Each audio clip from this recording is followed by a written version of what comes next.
దర్శించుమయ్యా. మన రక్షకుడైన యేసుక్రీస్తు పరిశుద్ధ నామములో మీ అందరికీ శుభములు తెలియచేయుచున్నా. మీరందరూ ప్రభు యొక్క కృపను బట్టి క్షేమముగా ఉన్నారని ఆశిస్తూ ఉన్నా. ఈరోజు బలపరిచే వాక్యము మార్కు సువార్త 2వ అధ్యాయం 13-14 వచనములు.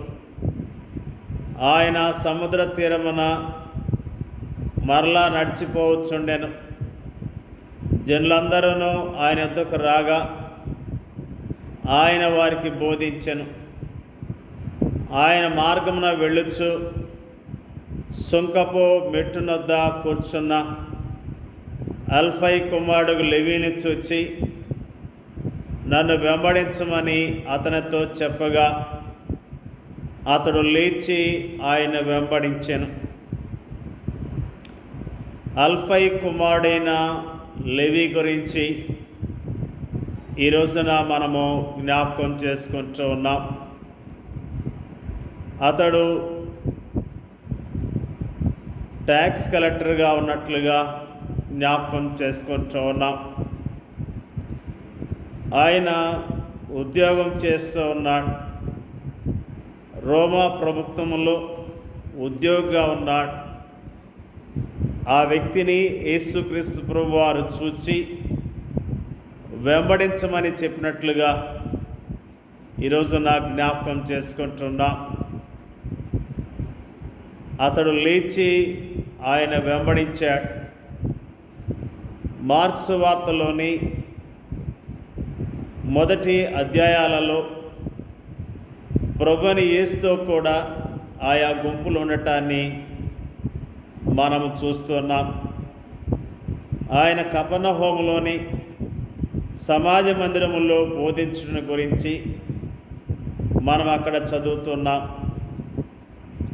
ఆయన సమాజ మందిరములో బోధించినప్పుడు ఆయన అధికారంతో బోధించడాన్ని చూచి వారు ఆశ్చర్యపడ్డారు. ఆ తర్వాత ఆయన సీమోను మరియు ఆంద్రేయుల ఇంట్లోనికి ప్రవేశించడాన్ని గురించి మనం చదువుతున్నాం. ఆ తర్వాత ఆయన గలిలయ ప్రాంతానికి వెళ్ళి సమాజ మందిరముల్లో బోధించడం కనిపిస్తుంది. ఆ తర్వాత ఆయన తిరిగి కపెర్నహూముకు వచ్చి ఒక ఇంటిలో ప్రవేశించినప్పుడు ఆ ఇల్లు జనసమూహం చే నిండి ఉండటం మనకు కనిపిస్తుంది. ఆ తర్వాత గలిలయ సముద్ర తీరములో విస్తార జనసమూహము ఆయన వెంబడించినట్లుగా ఈనాటి మన ధ్యాన వచనాల్లో మనకు కనిపిస్తుంది. విస్తారమైన జనసమూహాలు తను వెంబడిస్తున్నప్పటికీ యేసు వ్యక్తిగతముగా ఆయా వ్యక్తులను దృష్టించినట్లుగా మనకు కనిపిస్తుంది. కపెర్నహూములోని సమాజ మందిరములో అపవిత్రాత్మచే పీడించబడుతున్న ఒక వ్యక్తిని ఆయన స్వస్థపరిచాడు. సీమోను పేతురు ఇంట్లో అతని అత్తను ఆయన స్వస్థపరిచాడు. గలిలయ ప్రాంతములో ఆయన సంచరిస్తున్న సమయంలో ప్రభు కనికరాన్ని రుచి చూచిన ఒక కుష్ఠరోగి మనకు కనిపిస్తాడు. జనసమూహంచే కిక్కిరిసి ఉన్న ఆ ఇంట్లో స్వస్థపరచబోటకు తమ స్నేహితుడిని ఇంటి కప్పు మీద నుండి కిందకి దించి ఆయన స్వస్థతను క్షమాపణను తన స్నేహితునికి రుచి చూపించిన 4 వ్యక్తుల విశ్వాసాన్ని ఆయన చూచాడు. ఆ తర్వాత సముద్ర తీరములో ప్రభు లెవీని చూచాడు. విస్తారమైన జనసమూహము తను ఆవరించున్నప్పటికీ తన వ్యాపార స్థలము యొద్ద కూర్చుని ఉన్న ఈ యొక్క వ్యక్తిపై ఆయన దృష్టి నిలిపాడు. అతని హృదయ శూన్యతను, అందులోని పశ్చాత్తాపం కొరకైన సంసిద్ధతను ఆయన చూచాడు. నన్ను వెంబడించమన్న పిలుపుకు లెవీ హృదయం వెంటనే ఆనందంతో ప్రతిస్పందించింది. మన అనుదిన కార్యకలాపాల్లో ఈ లోకములో మనం సంచరిస్తున్న సమయంలో మనకు కనిపించే విస్తారమైన జనసమూహములో ఒకరముగా అనేక సార్లు మనం కూడా ఉంటాం.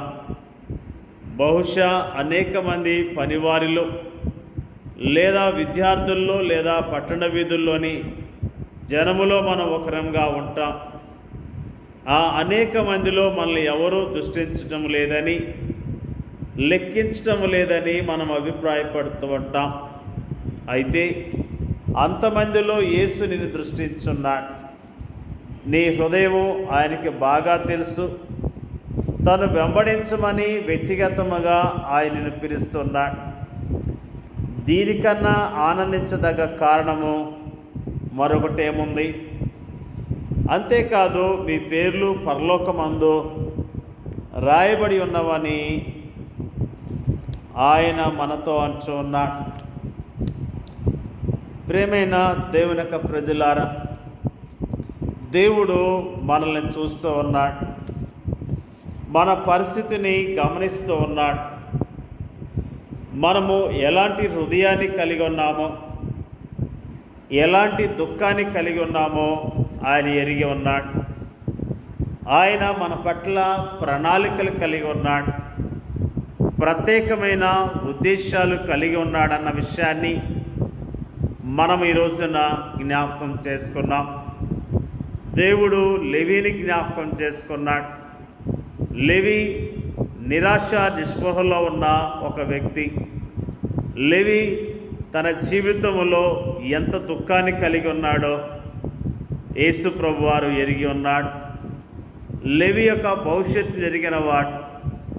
లెవీని దేవుడు పిలుచుకున్నట్లుగా లెవీ యేసుక్రీస్తు ప్రభువాన్ని వెంబడించినట్లుగా మనము జ్ఞాపకం చేసుకుంటూ ఉన్నాం. నిజంగా మనల్ని కూడా దేవుడు మనల్ని పిలుచుకున్నాడు. ఏ యోగ్యత లేని మానవులైన మన పట్ల ఆయన ప్రత్యేకమైన ప్రణాళికను కలిగి ఉన్నాడన్న విషయాన్ని ఈ రోజున మనము జ్ఞాపకం చేసుకుంటూ ఉన్నాం. నా గురించి ఎవరూ పట్టించుకోవట్లేదు, నా గురించి ఎవరికి శ్రద్ధ లేదు అని అనుకుంటున్నావేమో. నీ పట్ల ప్రభు ప్రణాళిక కలిగి ఉన్నాడు. నీ పట్ల ప్రభు ఉద్దేశాన్ని కలిగి ఉన్నాడు. నువ్వు ప్రభు మాటకు లోబడినట్లయితే, ప్రభు యందు విశ్వాసం ఇచ్చినట్లయితే, ఆయన వెంబడించినట్లయితే ఆయన నీ జీవితంలో సంతోషాన్ని, సమాధానాన్ని ఇవ్వటానికి సిద్ధముగా ఉన్నాడు. ఆయన ఎంత ప్రేమ కలిగినవాడు, ఆయన ఎంత దయగలిగినవాడు. ఆయన మనల్ని ప్రేమిస్తున్నాడు కాబట్టి ఆయన ప్రేమను బట్టి ఆయన స్తుతిద్దాం. ఆయన ఉద్దేశాలను బట్టి ఆయన స్తుతిస్తూ ఆయన కనపడదాం. దేవుని యొక్క వాక్యాన్ని దీవించును గాక. పరిశుద్ధుడైన మా తండ్రి, నీకు వందనాలు, స్తోత్రాలు ప్రభువా. జనసమూహములో ఉన్న వ్యక్తిని, ఒక వ్యక్తిని జ్ఞాపకం చేసుకొని అతనితో మాట్లాడిన విషయాన్ని ఈ రోజున మరి జ్ఞాపకం చేసుకోవడానికి ఇచ్చిన కృపను బట్టి స్తోత్రాలు. అల్ఫై కుమారుడికి లెవీని చూచి నన్ను వెంబడించమని చెప్పావు ప్రభువా. అతను లేచి నిన్ను వెంబడించిన విషయాన్ని మాకు జ్ఞాపకం చేసినందుకు నీకు వందనాలు తెలియజేస్తూ ఉన్నాం ప్రభువా. మమ్మల్ని ఏర్పాటు చేసుకున్నావు ప్రభువా. నిన్ను చక్కగా వెంబడించడానికి కావాల్సిన అయ్యా కృపను మెండుగా దయచేయండి అయ్యా. స్తోత్రాలు తెలియజేస్తూ ఉన్నాం ప్రభువా. మా పట్ల ప్రత్యేకమైన ప్రణాళికలు కలిగి ఉన్న విషయాన్ని గుర్తించడానికి, మరి యోగ్యముగా నీ కొరకు బ్రతకటానికి, యోగ్యముగా నిన్ను వెంబడించడానికి సహాయం చేయమని అడుగుచున్నాం తండ్రి. నీకు స్తోత్రాలు తెలియజేస్తూ ఉన్నాం ప్రభువా. మా పట్ల ప్రత్యేకమైన ప్రణాళికలు కలిగి ఉన్నావు కాబట్టి నీ ఉద్దేశాలు గ్రహించి యోగ్యముగా నీ కొరకు బ్రతకటానికి సహాయం చేయమని ప్రార్థన చేయించున్నాం. వాక్యం వింటున్న ప్రతి ఒక్కరిని పేరు పేరున దీవించండి, ఆశీర్వదించండి అయ్యా. నీకు స్తోత్రాలు. వారికున్న దుఃఖాన్ని, ఆయాసాన్ని తొలగించండి. ఒంటరి వారు కాదు, మాతో ప్రభు ఉన్నాడు, మమ్మల్ని ప్రభు ప్రేమిస్తున్నాడనే విశ్వాసం కలిగి జీవించడానికి సహాయం చేయమని ప్రార్థన చేయించున్నాం. మరి ప్రభు మా దేశాన్ని, మా దేశ ప్రజలను జ్ఞాపకం చేసుకోండి. మా దేశ ప్రజలు బలాన్ని, శక్తిని దయచేయమని యేసుక్రీస్తు నామంలో అడుగుచున్నాం తండ్రి. ఆమేన్.